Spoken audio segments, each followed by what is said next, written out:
Bismillahirrahmanirrahim. Assalamu alaikum students.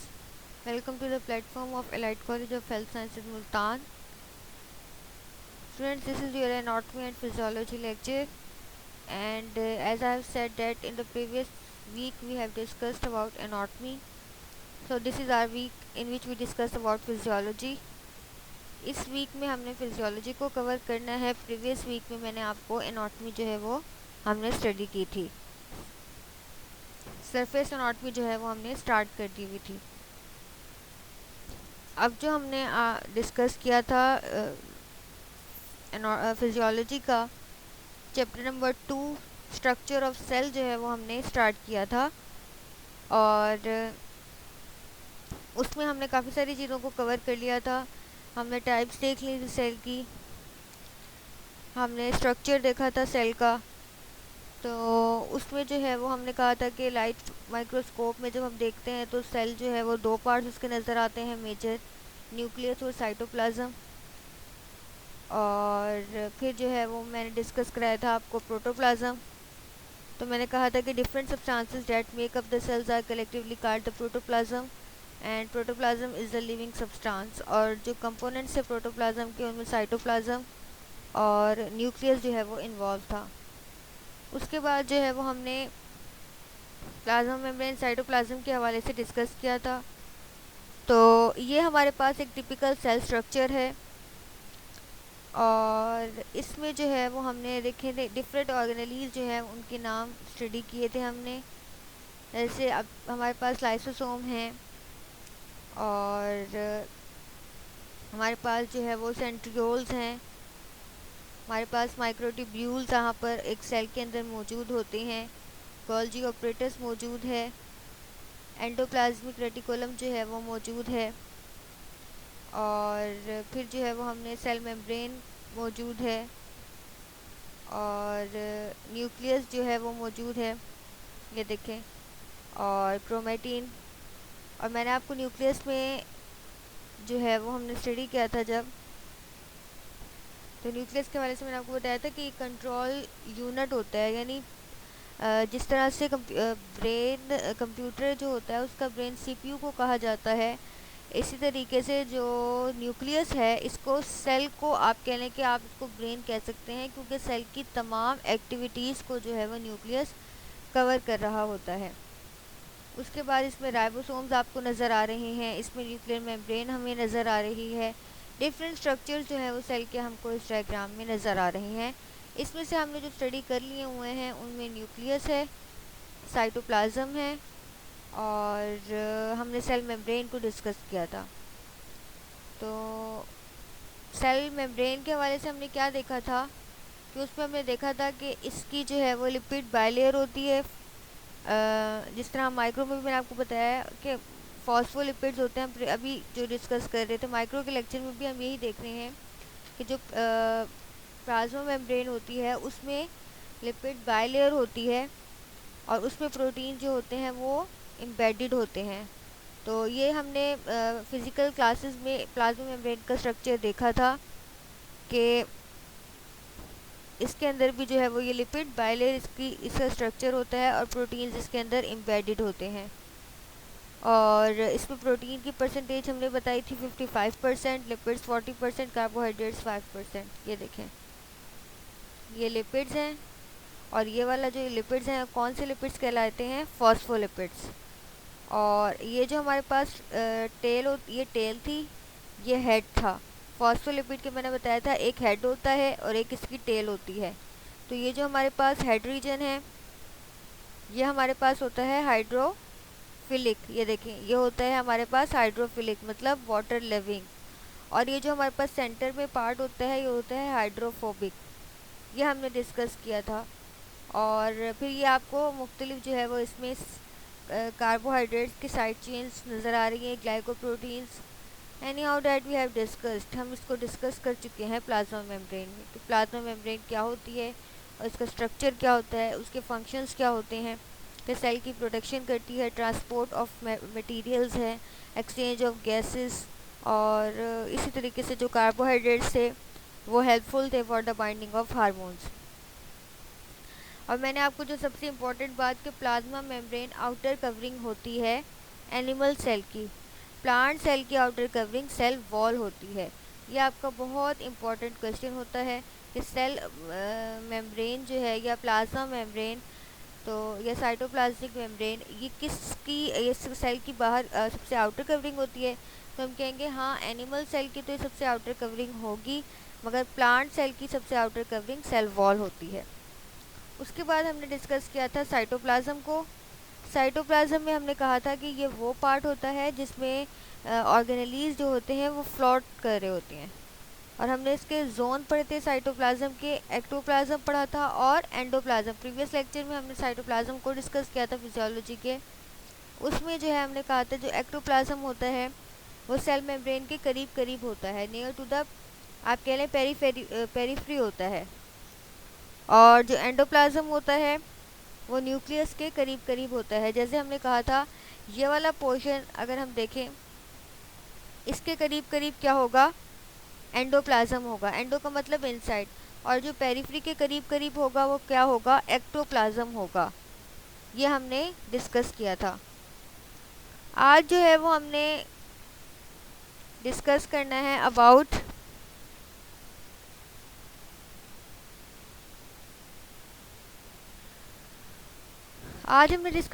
About endoplasmic reticulum कि endoplasmic reticulum क्या होता है। प्रीवियस लेक्चर रिवाइज कराने का जो पर्पज़ है वो ये कि हम चूँकि पूरे वीक बाद इसको स्टडी कर रहे हैं तो इसलिए आपको जो है वो थोड़ी थोड़ी सी इम्पोर्टेंट बातें दोबारा से रिकॉल करा दी जाएं।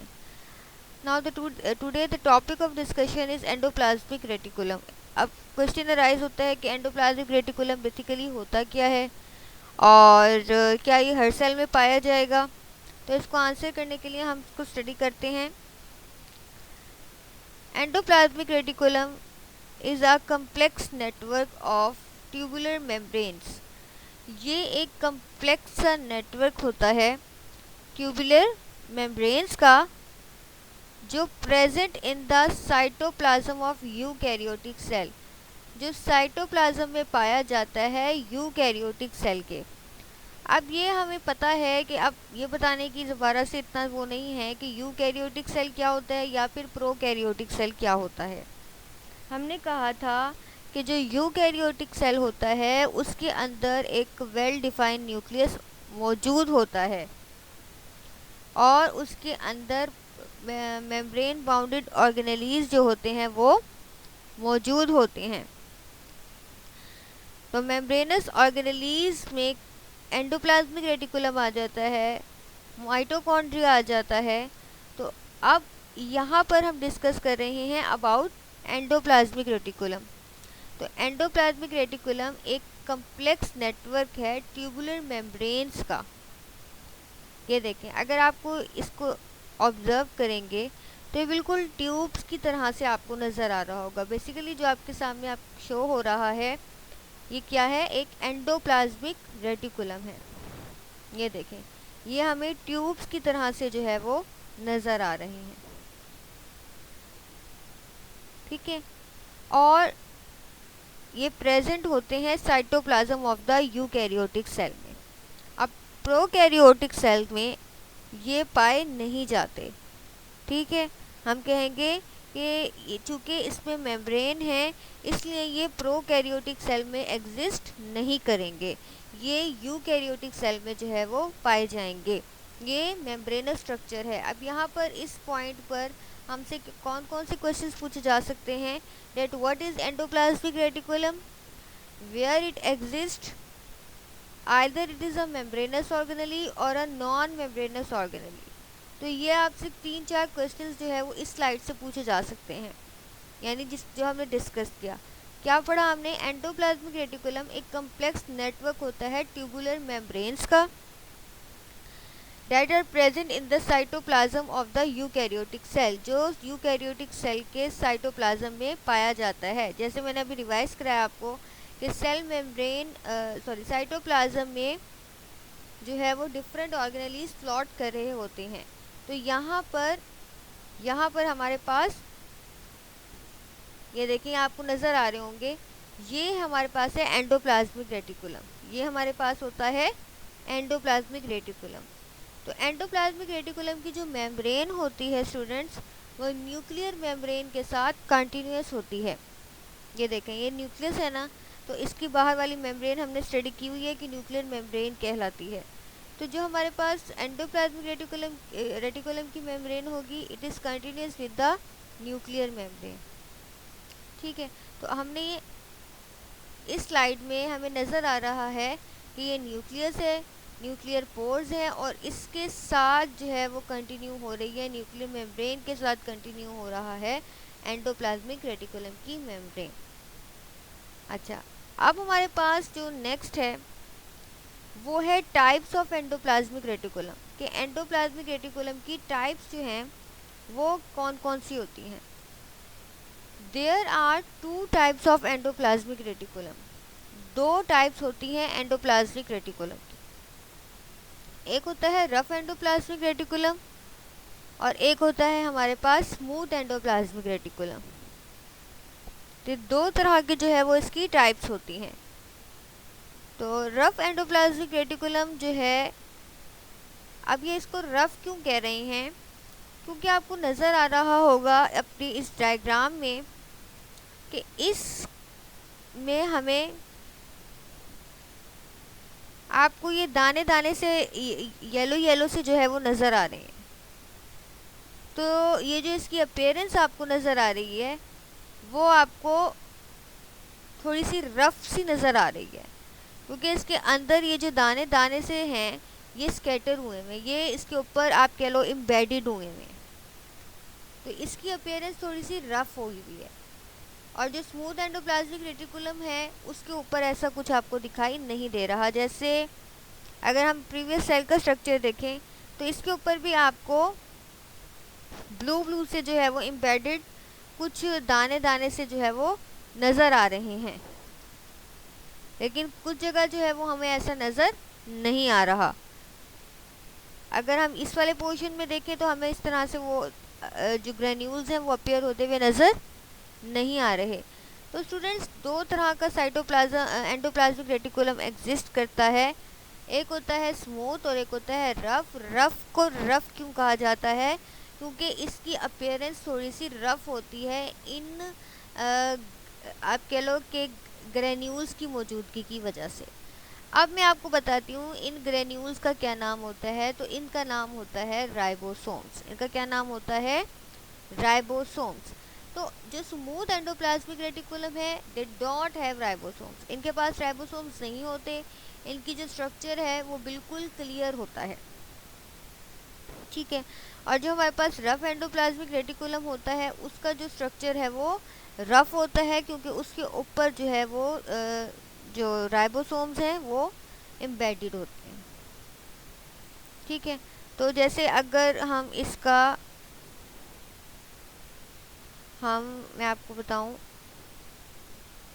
कि अगर हम इसको थोड़ा सा मैं आपको ड्रॉ करके दिखाऊं,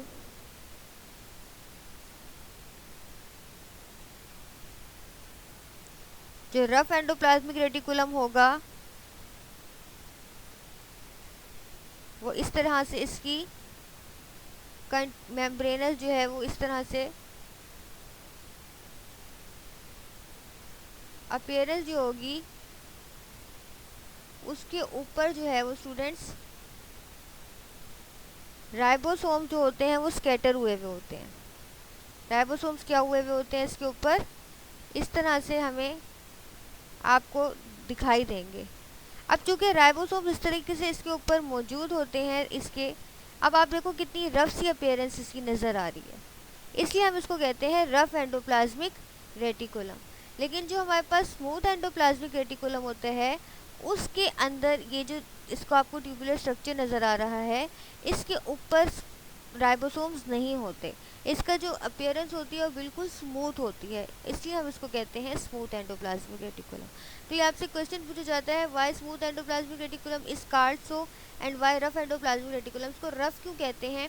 आप कहोगे इसके ऊपर जो राइबोसोम्स हैं वो डिस्पर्स हुए हुए होते हैं, that's why it's known as rough endoplasmic reticulum.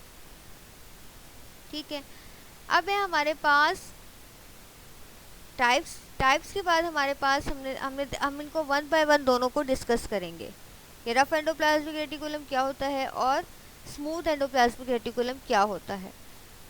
Rough endoplasmic reticulum has ribosomes embedded with in its structure giving a rough appearance. Appearance का मतलब ये होता है कि जो बज़ाहिर नज़र आ रहा होता है।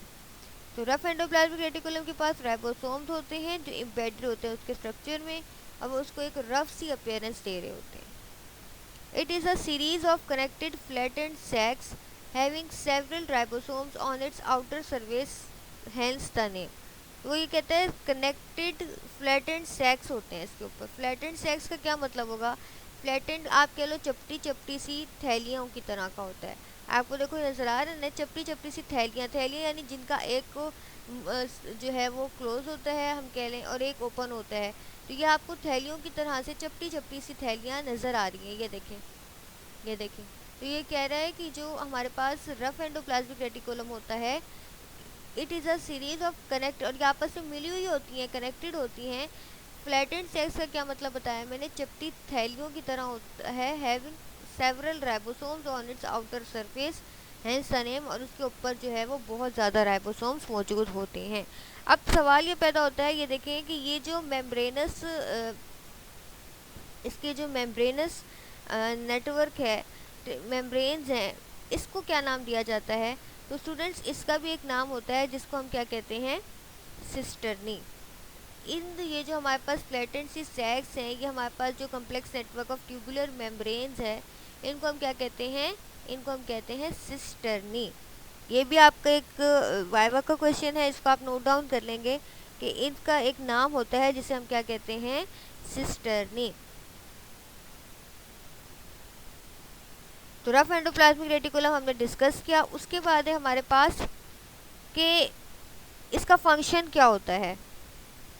रफ एंडोप्लाज्मिक, पहले वो आपसे टाइप के हवाले से क्वेश्चन पूछ सकते हैं, देन वो आपसे फंक्शंस के हवाले से क्वेश्चन जो है वो पूछ सकते हैं। तो rough endoplasmic reticulum it synthesises, ये बनाता है, एंड सिक्रीट और रिलीज कराएगा प्रोटीन्स को। क्यों बनाएगा ये प्रोटीन्स? बिकॉज इसके पास राइबोसोम्स मौजूद हैं। राइबोसोम्स बच्चे इन्वॉल्व होते हैं प्रोटीन सिंथेसिस में। राइबोसोम्स को हम कहते हैं प्रोटीन फैक्ट्री। तो जाहिर सी बात है जहाँ पर राइबोसोम्स होंगे वो वहाँ पर प्रोटीन्स बनेंगी। आपने इसको जहन में रख लेना है कि रफ को आर से आर जहन में रखना है कि रफ एंडोप्लाज्मिक रेटिकुलम में राइबोसोम्स होते हैं। आर से रफ, आर से राइबोसोम्स, और ये जो है वो सिक्रीट कराते हैं क्या? प्रोटीन सिंथेसाइज कराते हैं प्रोटीन्स को। Rough endoplasmic reticulum is prominent, ये वाजे होगा in cells where protein synthesis happen, जहाँ पर ज़्यादा से ज़्यादा आप कह लो प्रोटीन्स बन रही होती हैं, वहाँ पर रफ एंडोप्लाज्मिक रेटिकुलम बहुत ज़्यादा नुमायाँ होता है, बहुत ज़्यादा होता है। जैसे कि हिपैटोसाइट्स। हिपैटोसाइट्स का मतलब क्या होता है? लीवर के सेल्स। साइट्स का मतलब होता है सेल्स, हिपैटो मतलब है, ये हिपैटो जो है इसका मतलब होता है लीवर। लीवर के सेल्स में चूँकि बहुत ज़्यादा प्रोटीन्स बन रहे होते हैं, इसी वजह से रफ एंडोप्लाज्मिक रेटिकुलम वहाँ बहुत ज़्यादा प्रोमिनेंट होता है। अच्छा, यहाँ से एक और बात आप जहन में रखोगे कि जो एंडोप्लाज्मिक रेटिकुलम होता है ये रेड ब्लड सेल्स में नहीं होता, ये स्पर्म सेल्स में नहीं होता। तो ये भी आपसे जो है वो वाइवा के लिए मैं आपको एक इन्फॉर्मेशन दे रही हूँ कि हमारे पास जो रफ एंडोप्लाज्मिक रेटिकुलम है ये कहाँ कहाँ नहीं होता या कौन से सेल्स में नहीं होगा। आपने कहना है ये रेड ब्लड सेल्स में नहीं होता और ये स्पर्म सेल्स में नहीं होता। Rough endoplasmic reticulum totally. उसके बाद है हमारे पास स्मूथ एंडोप्लाज्मिक रेटिकुलम। कि स्मूथ एंडोप्लाज्मिक रेटिकुलम क्या होता है? The smooth endoplasmic reticulum on the other hand does not have ribosomes. इसके पास जो है वो राइबोसोम्स नहीं होते। Rough and smooth endoplasmic reticulum के पास राइबोसोम्स नहीं होते। मतलब क्या होगा कि ये प्रोटीन सिंथेसिस में एज सच इन्वॉल्व नहीं होगा, इसके अपने जो है वो फंक्शंस होंगे। The smooth endoplasmic reticulum has a tubular form. इसकी भी कौन सी फॉर्म होती है? ट्यूबुलर सी इसकी फॉर्म होती है। It participates in the production of lipids. ये किसकी प्रोडक्शन में रोल प्ले करता है? लिपिड्स की। पार्टिसिपेट्स का मतलब क्या होता है? हिस्सा लेना। ये लिपिड्स की प्रोडक्शन में जो है वो हिस्सा लेता है, like phospholipids, the chief lipids in cell membrane and are essential in the process of metabolism. और ये किसके प्रोसेस में इन्वॉल्व होता है? मेटाबॉलिज्म में। तो अब क्वेश्चन आपसे जहन में होगा मेटाबॉलिज्म किसे कहते हैं? तो मेटाबॉलिज्म बेसिकली आप ये कह लो कि जब मैंने आपको बताया था कि केमिकल रिएक्शंस बॉडी में हो रहे होते हैं जो रिलीज़ करवा रहे होते हैं एनर्जी को, उसको हम कहते हैं मेटाबॉलिज्म। और मेटाबॉलिज्म भी फर्दर हमें पता है दो टाइप्स के होते हैं, एनाबॉलिज्म होता है और कैटाबॉलिज्म होता है। ये हम स्टडी कर चुके हुए हैं कि एनाबॉलिज्म क्या होता है, कैटाबॉलिज्म क्या होता है। तो बेसिकली मेटाबॉलिज्म में कौन रोल प्ले करता है? Smooth endoplasmic reticulum role play करता है। और लिपिड सिंथेसिस में कौन रोल प्ले करता है? Smooth endoplasmic reticulum role play करता है।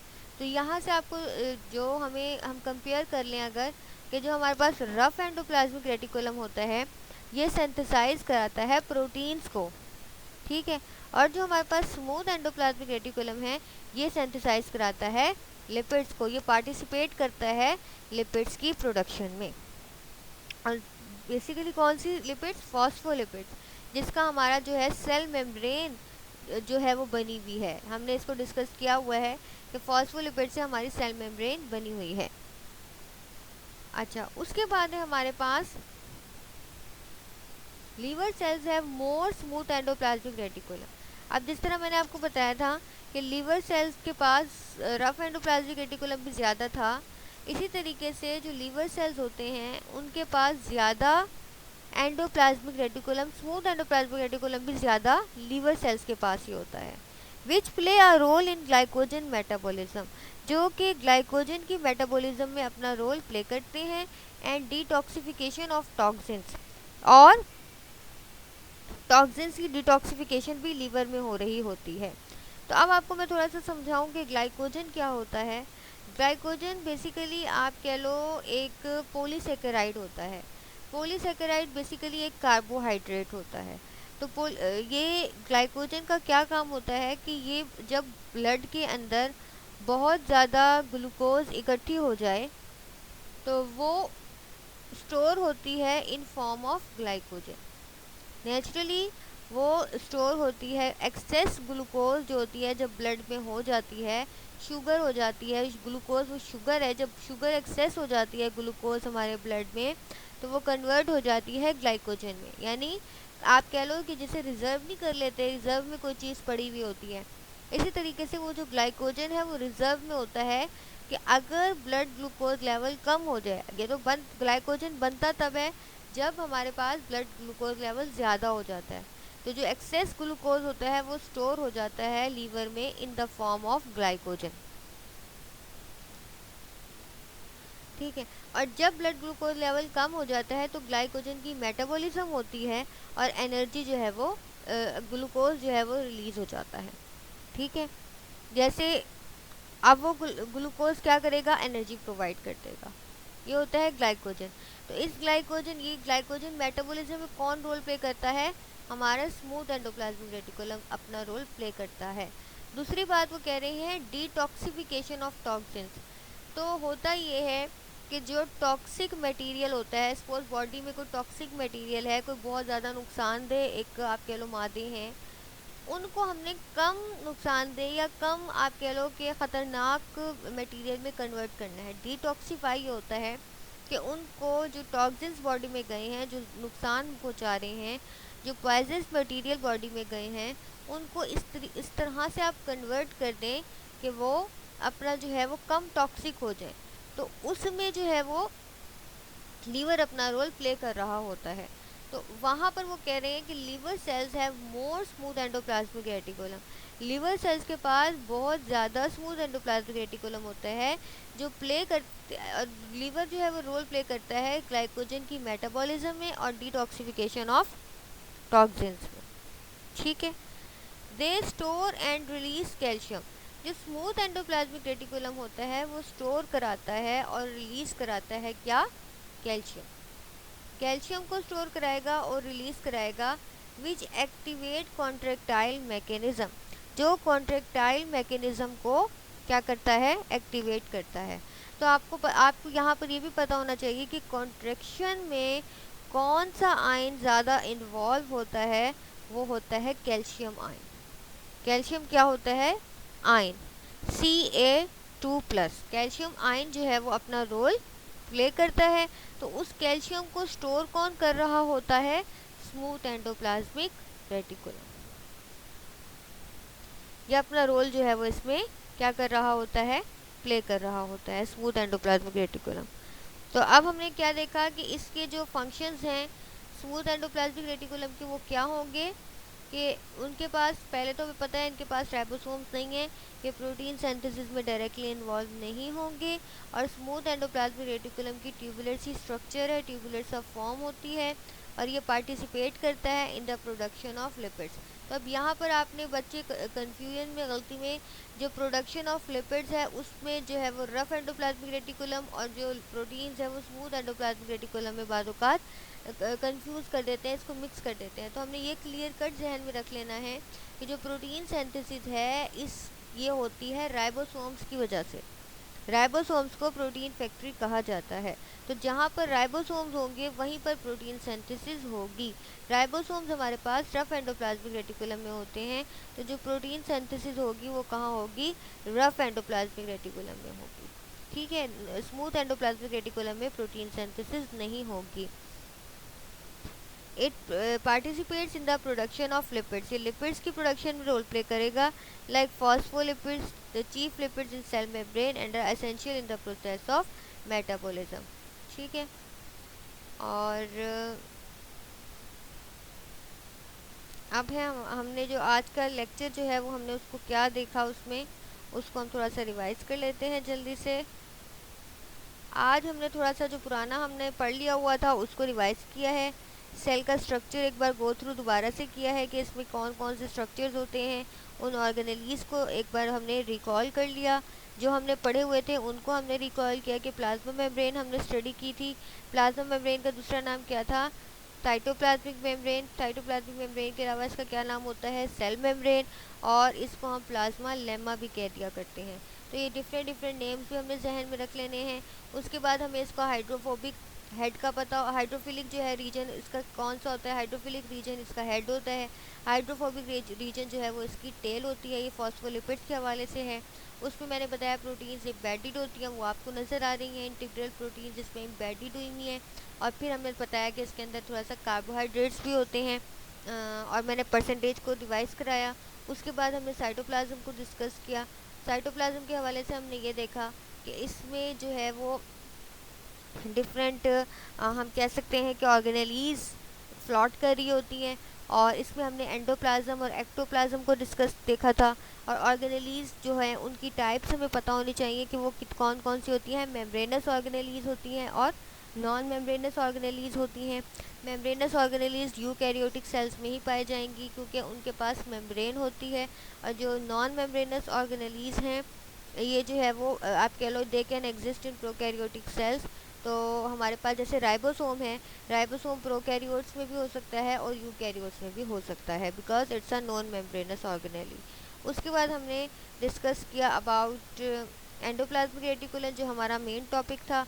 उसमें हमने देख लिया कि हमने इसके स्ट्रक्चर देखा कि ये होता बेसिकली क्या है कि ट्यूबुलर सी मेम्ब्रेन्स होती हैं, उनका कंटिन्यूस एक नेटवर्क होता है। और मैंने आपको बताया कि इसका जो हमारे पास एंडोप्लाज्मिक मेम्ब्रेन है ये कंटिन्यू होती है विद द न्यूक्लियर मेम्ब्रेन, और ये cytoplasm of the eukaryotic cell में पाया जाता है। Endoplasmic reticulum is the complex network of tubular membranes present in the cytoplasm of the eukaryotic cell।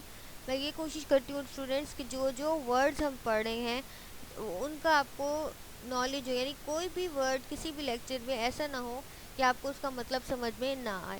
That's why मैं आपको अभी ये एक एक करके स्ट्रक्चर पढ़ाने का भी मकसद यही है क्या इस स्ट्रक्चर की एक एक चीज़ जो है वो आपको क्लियर हो, इवन कोई ऐसा वर्ड भी ना हो जो आपको समझ ना आए। इसलिए मैं हर वर्ड को, इवन मेटाबॉलिज्म आया उसको एक्सप्लेन किया, डिटॉक्सिफिकेशन आया उसको एक्सप्लेन किया, ग्लाइकोजन आया उसको एक्सप्लेन किया। रीज़न यही है कि आपको हर चीज़ का थॉरोली जो है वो नॉलेज हो।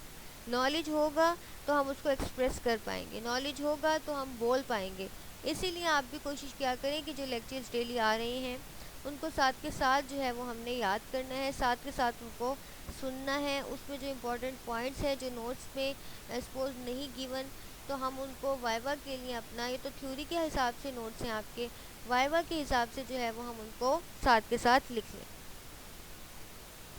तो जो काम आपको डेली के डेली सेंड किया जाता है, काइंडली आप भी उसको डेली के डेली जो है वो ज़रूर सुना करें। उसके बाद हमारे पास जो है वो हमने टाइप्स ऑफ एंडोप्लाज्मिक रेटिकुलम देखी।